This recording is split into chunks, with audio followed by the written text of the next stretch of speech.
Like, this isn't enough water to flush our toilet. What do they want? Us to be net importers of Chinese food, filthy food from overseas? And now they're selling the water and leaving the farms dry. I feel we've been abandoned. Simply.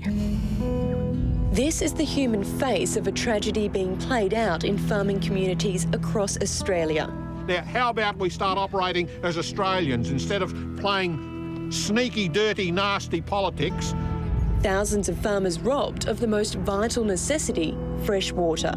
It's being sold to big spending companies like Timbercorp and Macquarie Bank to use on their own investment crops. These farmers are just metres from the precious resource that could save their life and their farms. They can see it, but can't touch it. The state and federal governments have stopped some farmers from using their irrigation licences through weirs like this, which divert water. While we pay for our water after we use it, irrigation farmers prepay to use a set amount, thousands upon thousands of dollars each year. This is one of 3 replacement weirs set to be constructed in the local area.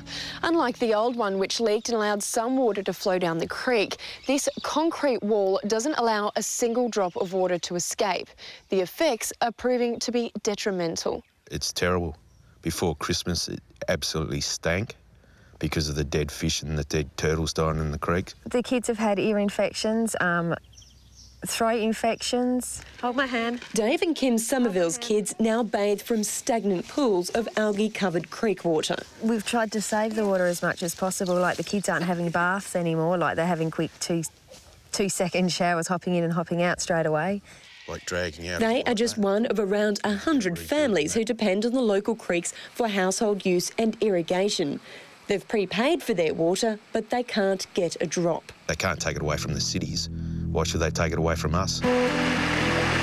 More than 10% of our population lives on the Murray Darling River systems that span nearly 7,000 kilometres. It equates to 40% of our agricultural and crop income. Why is it called the food bowl of Australia? Why do we have a quarter of all Australia's cattle, 2/3 of all Australia's crops? It is the food bowl, and we're being starved to death. Deniliquin is 2 hours northwest of the New South Wales and Victorian border. The area is still experiencing the worst drought on record. Despite this, townspeople can water their gardens 4 nights a week. Just 20 kilometres down the road, they can't even have a shower. What we know is if we don't act now, things will get worse. Federal Minister for Climate Change and Water, Penny Wong, has dedicated $3 billion to buy irrigation rights to help the environment by pushing more water down the Murray Darling Basin. It's estimated up to 80% of water sold out of the Goulburn Murray area was bought by corporations like Timbercorp and Macquarie Agribusiness. The water's sent to their timber plantations, almond, grape and olive farms in Victoria and South Australia. Do you think it's fair that companies like Macquarie and Timbercorp can water their own investments, yet families and farmers are walking off the land daily? Well, look, yeah, I've seen firsthand some of the consequences of climate change and drought in those communities, and people are doing it very tough. Forget the farmers in Australia. I don't think they want us on the land. They make everything really hard, really hard. Single mum and farmer Rosemary Shamov has an irrigation licence but can't use it.